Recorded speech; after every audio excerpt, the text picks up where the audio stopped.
Magandang araw, narito na ang Net25 News Update. Ihatid namin sa inyo ang pinakabagong balita kaugnay sa mga paghahanda sa National Rally for Peace na pangungunahan ng Iglesia ni Cristo sa iba't ibang panig ng bansa.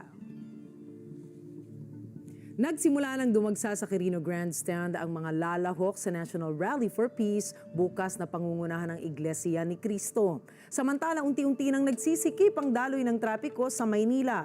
Detalye sa live report ni Mean Corvera. Mean.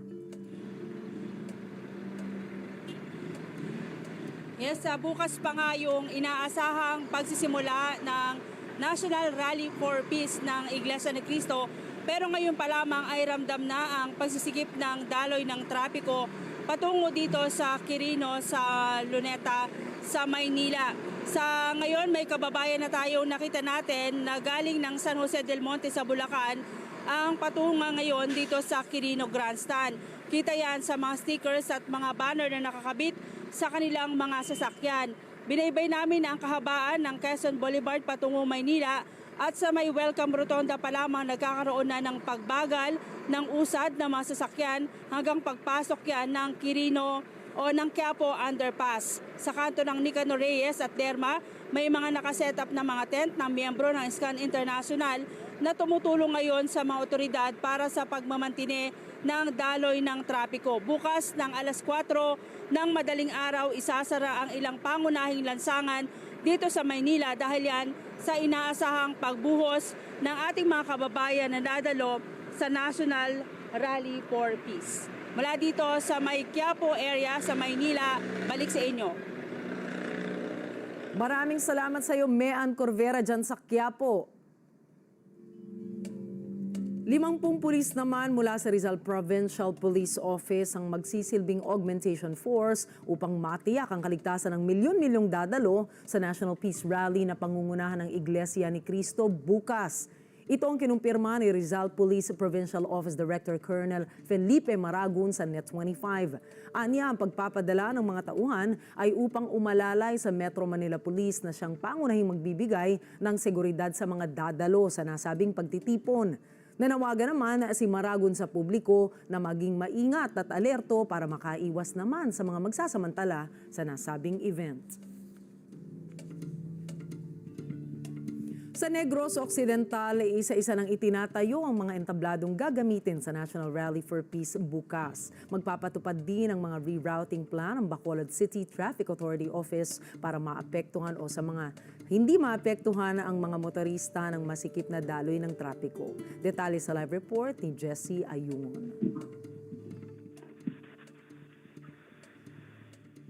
Sinimula na ngayong araw ang paglalagay ng mga entablado para sa isasagawang National Rally for Peace na pangungunahan ng Iglesia ni Cristo bukas sa araw ng Lunes, Enero 13, dito sa Capitol Lagoon and Park sa Bacolod City. Sa ngayon ay nagsasagawa din ng pagkakabit ng mga tarpaulin at signages, maging paglilinis sa buong paligid at maging sa pag-inspeksyon sa dakong pagdarausan. Sa ngayon, Ricky, ang nagsasagawa o ang nasabing National Rally for Peace ay dadaluhan mula sa mga kababayan natin mula sa iba't ibang lugar sa isla ng Negros, ang Negros Occidental at Negros Oriental na may ilang mga kababayan na tayo na maagang dadating ngayong araw. Magpapatupad din ng rerouting plan ang Bacolod City Traffic Authority Office o BITAW mula alas 6 ng umaga hanggang alas 12 ng hating gabi sa araw ng Lunes. So sa ngayon, ang ayon kay Deputy Head Jose Antonio Robillo, ang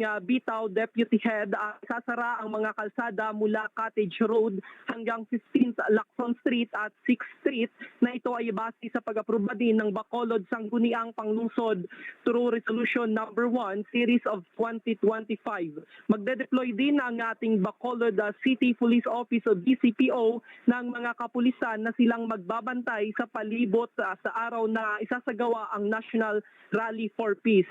Maya-maya ay aasahan natin ang pagdating ng marami nating mga kapatid at mga kababayan natin mula sa iba't ibang lugar dito sa bayan ng Negros o dito sa Negros Island. At sa katunayan nga ay kahit medyo makulimlim ang panahon dito, tuloy-tuloy na yung pagdating ng ating mga kababayan na sama-sama, magpapamilya sila na makikipagkaisa sa ganitong National Rally for Peace, Ricky. Maraming salamat sa iyo, Jessie Ayungon mula dyan sa Negros Occidental. Samantala, para naman makabawas sa inaasahang masikip na daloy ng trapiko bukas, ilang kalsada papasok sa Quirino Grandstand kung saan gaganapin ang National Rally for Peace na pangungunahan ng Iglesia ni Cristo ang inilaan bilang parking lot ng Metro Manila Development Authority o MMDA.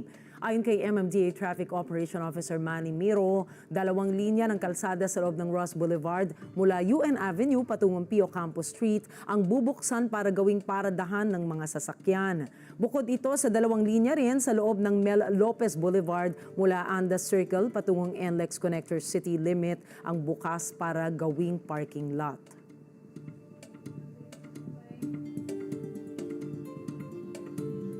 Lipat naman po tayo sa Ilagan, Isabela. Alamin natin ang ginagawang paghahanda sa idaraos ng National Rally for Peace. Detalye sa live report ni Erwin Temperante. Erwin.